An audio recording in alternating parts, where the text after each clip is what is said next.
ரஹீம். அன்பார்ந்த நேயர்களே, பலஸ்தீன மீட்பு போர் 717வது நாளை அடைந்திருக்கிறது. எல்லோரும் எதிர்பார்த்ததுக்கு எதிராக 153 நாடுகள் தனி பாலஸ்தீனத்தை அங்கீகரித்திருக்கின்றன என்பதை நேற்று நாம் சொன்னோம். இன்னும் பல நாடுகள் அங்கீகரிப்பதை அறிவித்திருக்கின்றன. ஆனால் அது ஓரிரு நாட்களாகும் என தெரிகிறது. இதனிடையே காசாவுக்குள்ளால் காசா சிட்டியை மையப்படுத்தி அதை கையகப்படுத்த போகிறோம் என்று சொன்ன இஸ்ரேல் உடனேயே முடியும் என்று சொல்லவில்லை. ஆனால் நேற்று அவர்கள் நார்தன் காசாவிலும் கான் யூனிஸிலும் கூட தங்களுடைய தாக்குதலை நடத்தித்தான் இருக்கிறார்கள். ஆகவே ஒரு இடத்தை காட்டிவிட்டு மற்ற இடங்களில் தாக்குதல் என முடிவு செய்திருப்பார்கள் போலும். அல்காசம் பிரிகேட்ஸ் நேற்று இஸ்ரேலி டேங்க் 4 அளித்திருக்கிறார்கள். ஈஸ்டர்ன் காசா, சதர்ன் காசா, சென்ட்ரல் காசா ஆகிய 3 இடங்களிலும் பயங்கரமான சண்டை நடந்திருக்கிறது. அத்தனையும் காசா சிட்டியை சுற்றித்தான். அடுத்தது நேரடியான சண்டை, நடு காசா சிட்டியில் நேரடியான சண்டை இருதரப்பாருக்கும் ஏற்பட்டு இருக்கிறது. அல் முஜாஹிதீன் பிரிகேட்ஸை சார்ந்த அபு ஹம்சா என்பவர், முகமது ஹஜ்ஜாஜ் என்பவர் ஷஹீதாக்கப்பட்டிருக்கிறார். ஆனால் இஸ்ரேலிய இராணுவம் வந்த மெர்காவா டேங்கும் அதனோடு உள்ள குருவும் அதனோடு இருந்த இதர பணியாளர்களும் அதாவது இராணுவத்தினரும் அளிக்கப்பட்டு இருக்கிறார்கள். ஆக இது ஒரு பெரிய அழிவு என்று இஸ்ரேலிய இராணுவம் அதை நேற்று அறிவித்திருக்கிறது. அதே போல கிவாத்தி பிரிகேட்ஸ் அதனுடைய படைகளுக்கும் போராளிகளுக்கும் நேரடியாக சண்டை. அதில் கிவாத்தி பிரிகேட்ஸுடைய மிக முக்கியமான ஒரு சீனியர் கமாண்டர் இறந்துவிட்டார் என்று இஸ்ரேலிய இராணுவம் அறிவித்திருக்கிறது. போராளிகள் பகுதியில் 46 பேர் காயம்பட்டும் அழிந்தும் இருந்தார்கள் என்ற அறிக்கை கொடுத்திருக்கிறார்கள். அடுத்தது காசா சிட்டிக்குள்ளால ஃபர்ஸ்ட் மார்க்கெட்டுன்னு ஒன்று இருக்கு. அதில் போய் டேங்குகளை விட்டு அழித்திருக்கிறார்கள். அதை போராளிகள் எதிர்கொண்டு இருக்கிறார்கள். அதில் ஒரு மெர்காவா டேங்க் அழிக்கப்பட்டிருக்கிறது. 5 இஸ்ரேலிய இராணுவத்தினர் அழிக்கப்பட்டிருக்கிறார்கள். அதோடு வந்த 5 இஸ்ரேலிய இராணுவத்தினர் அழிக்கப்பட்டிருக்கிறார்கள். இஸ்ரேலிய இராணுவம் செவரல் வூண்டட் என்று சொல்கிறது. அடுத்தது கார்னி சைட் என்ற இடத்தில் காசா சிட்டிக்குள்ளால் புகமுயன்ற டேங்குகளை ஏபிசி என்ற ஆர்ம்டு பர்சனல் கேரியரை ரோஜம் ராக்கெட்ஸ்களை கொண்டு இஸ்ரேலிய இராணுவத்தினர் போராளிகள் தாக்கியிருக்கிறார்கள். அதில் நிறைய அந்த ஏபிசி அளிக்கப்பட்டது. ஆனால் பலர் காயமடைந்தார்கள் என்று மட்டும் இஸ்ரேல் போராளிகள் சொல்கிறார்கள். ஹெலிகாப்டர்கள் வந்து அவர்களை மீட்டு சென்றிருக்கின்றன. அடுத்தது நாகல் பிரிகேட்ஸ் சார்ந்த ஒரு சீனியர் ஆஃபீஸர் கமாண்டர் கொலை செய்யப்பட்டிருக்கிறார். அது எங்கே என்று சொன்னால் நார்தன் காசாவில். அப்போ நார்தன் காசா சிட்டிக்குள்ளால வடக்கு தெற்கு இப்படி எல்லா பகுதியிலும் நேற்று பெரிய அளவில் சண்டை நடந்திருக்கிறது. முஜாஹிதுகளில் ஒருவர் ஷஹீதானதாக சொல்கிறார்கள். அல்காசம் பிரிகேட்ஸ் எப்போதுமே தங்களுடைய ஷஹீதானவர்களை சொல்லுவதில்லை. சில நேரங்களில் அவர்களுக்கு மிகவும் குறைவான இழப்புகளை ஏற்பட்டிருக்கும் என்றும் நம்பப்படுகிறது. அடுத்து இஸ்ரேலுடைய தாக்குதல் மெடிக்கல் ரிலீஃப் கேம்ப், எல்லா மருத்துவமனைகளையும் மருந்துகள் ஸ்டாக் இருக்கக்கூடிய இடங்களையும் பிளட் பேங்க்னு சொல்லக்கூடிய இரத்த சேகரித்து வைக்கக்கூடிய இடங்களில்தான் அது தன்னுடைய தாக்குதலை நேற்று அதிகமாக நடத்தி இருக்கிறது. அதன் பிறகு நாசர் ஃபீல்டு ஹாஸ்பிட்டலை தாக்கி இருக்கிறது. ஜோர்டான் ஃபீல்டு ஹாஸ்பிட்டல், அந்த பக்கம் ஜோர்டான் வேலிக்கு பக்கத்தில் ஜோர்டான் ஃபீல்டு ஹாஸ்பிட்டல் ஒன்றை தாக்கி இருக்கிறது. அடுத்தது காசா சிட்டிக்குள்ளால ஃபர்ஸ்ட் மார்க்கெட்டில் நம்ம தாக்குதல் நடந்ததுன்னு சொன்னோம். அதில் ஒரு பெரிய மாசக்கரே நடந்திருக்கிறது. அதில் 5 பேர் கொலை செய்யப்பட்டு இருக்கிறார்கள். ரஃபாலையும் போராளிகள் பயங்கரமாக சண்டையிட்டு இருக்கிறார்கள். உணவு வழங்கும் இடத்தில் 8 பேர் கொலை செய்யப்பட்டு இருக்கிறார்கள் அல்லது ஷஹீதாக்கப்பட்டிருக்கிறார்கள். ஹெப்ரான் அட்டாக்கில் 2 பேர் இறந்திருக்கிறார்கள். ஆனால் போராளிகள் பயங்கரமாக வெஸ்ட் பேங்கிலையும் நேற்று தாக்கியிருக்கிறார்கள். அவர்களுடைய கணக்குப்படி 20 ரெசிஸ்டன்ஸ் அட்டாக். அதை எப்படி பிரிக்கிறாங்கன்னா, அந்த 20 2 கான்ஃபரண்டேஷன் வித் செட்டிலர்ஸ், வந்தேரிகள் என்ற கிரிமினலோடு சண்டையிட்டதில், அவர்களை எதிர்த்து சண்டையிட்டதில் சண்டையிட்ட நிகழ்வுகள் 2. அடுத்தது டெமான்ஸ்ட்ரேஷன், பொதுவாக பொதுமக்களுடைய கிளர்ச்சி 2. 14 கான்ஃபரண்டேஷன், 14 இராணுவத்தோடு நேரடியான மோதல். இதை அல் காசம் பிரிகேட்ஸும் அல் குட்ஸ் பிரிகேட்ஸும் நிறையவே நின்று தாக்கி இருக்கிறார்கள். அதில் எத்தனை பேர் அழிந்தார்கள் என்ற தாக்குதல் இல்லை, எந்த தகவல்கள் இல்லை. அவர்கள் 20 ரெசிஸ்டன்ஸ் அட்டாக்கை நாங்கள் மேற்கொண்டோம் என்று மட்டும் சொல்லியிருக்கிறார்கள்.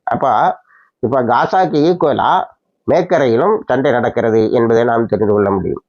அடுத்தது ராக்கெட்ஸ் டு துல்காராம், அங்கே போராளிகள் ராக்கெட்டுகளை வைத்தும் தாக்குகிறார்கள் என்று இஸ்ரேல் இராணுவம் சொல்லியிருக்கிறது. நேற்று ஒரு ராக்கெட் தாக்குதலும் நடந்திருக்கிறது.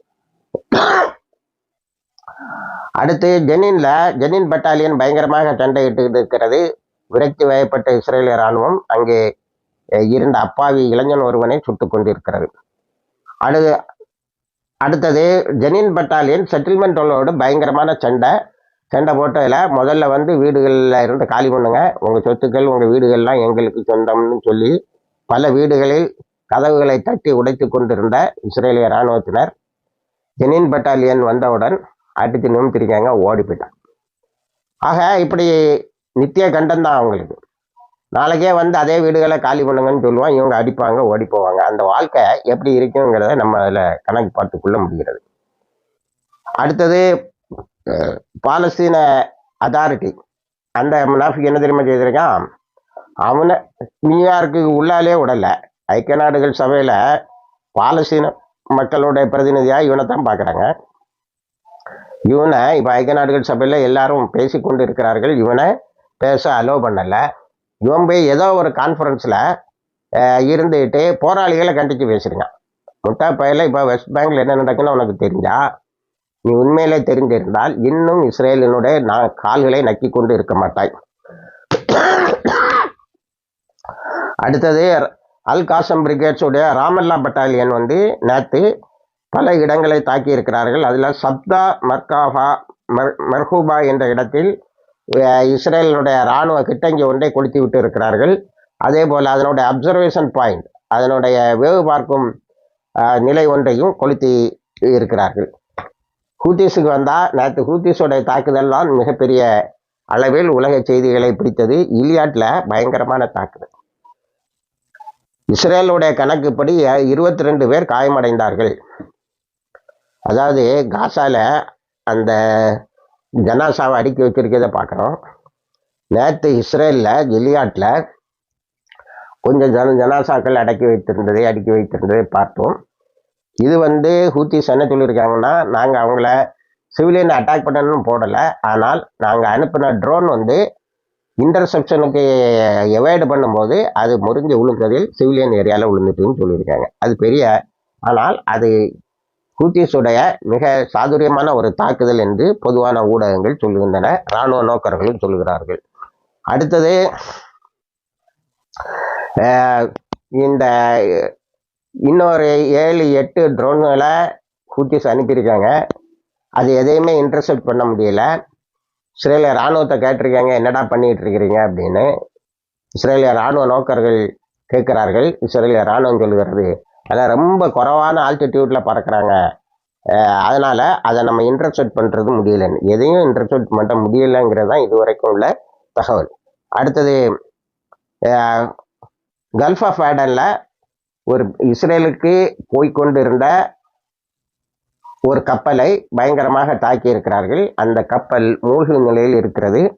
அந்த பிரிட்டிஷ் மேரிடைம் ட்ரேட் ஆர்கனைசேஷன் ஒரு சில குரூக்களை தவிர, அதாவது அந்த மாலுமி விமான ஓட்டிகளோட உதவி செய்கிறவர்களோட 1-2 பேரை தவிர வேறு யாரும் காயம்படவில்லை, மாலுமிகள் பத்திரமாக இருக்கிறார்கள் என்று அறிவித்திருக்கிறது.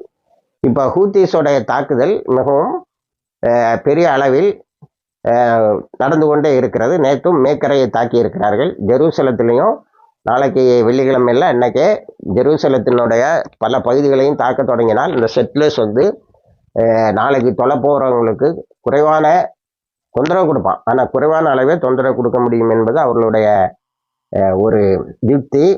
அதை அவர்கள் கையாண்டு இருக்கிறார்கள்.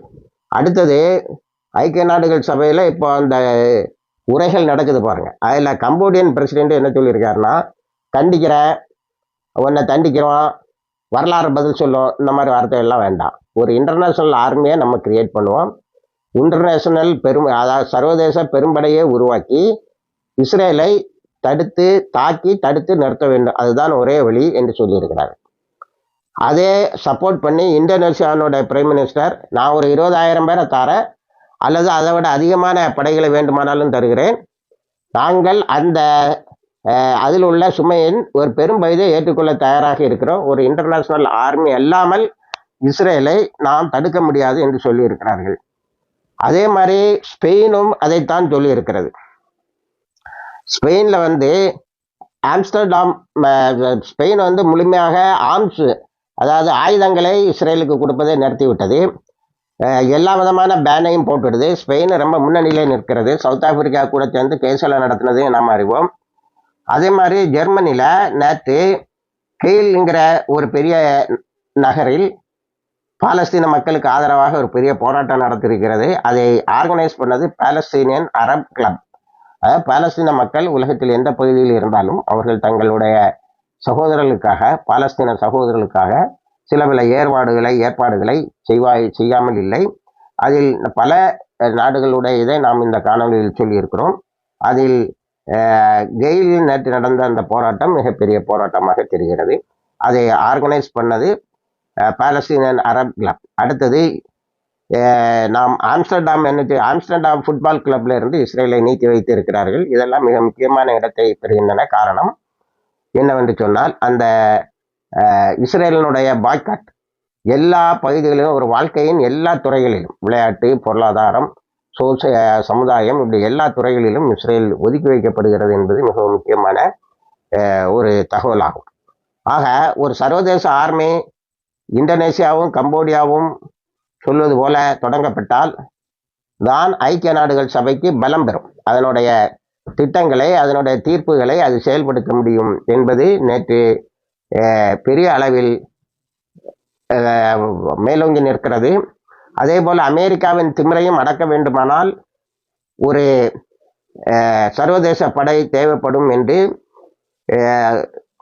கிரீமியா கேட்டு இருக்கிறது. அமெரிக்கா எங்கள் கப்பல்களை அடிக்கடி தாக்குது, அதனால் அமெரிக்காவின் குற்றத்தை அடக்குவதற்கு நாம் சர்வதேச படையை உருவாக்க வேண்டும், இதில் யமனை சேர்த்து கொள்ள வேண்டும், ஏன்னா யமன் தான் அடித்து துவம்சம் பண்ணுவோம் அமெரிக்காவை, யமனையும் சேர்த்து கொள்ள வேண்டும் என்று கேட்டிருக்கிறார்கள். இப்போ நத்தியான்ஹுனுடைய முரட்டுத்தனமான பிடிவாதத்தால் மேற்கரையில் ஒரு பெரிய யுத்தம் தொடங்கிவிட்டது. அடுத்தது பாலஸ்தீன ஸ்டேட் வருவதற்கு ஸ்டேட்டை 153 நாடுகள் ப்ளஸ் 2 நாடுகள் அங்கீகரிப்பதற்கு நத்தியான்ஹு தான் காரணம்.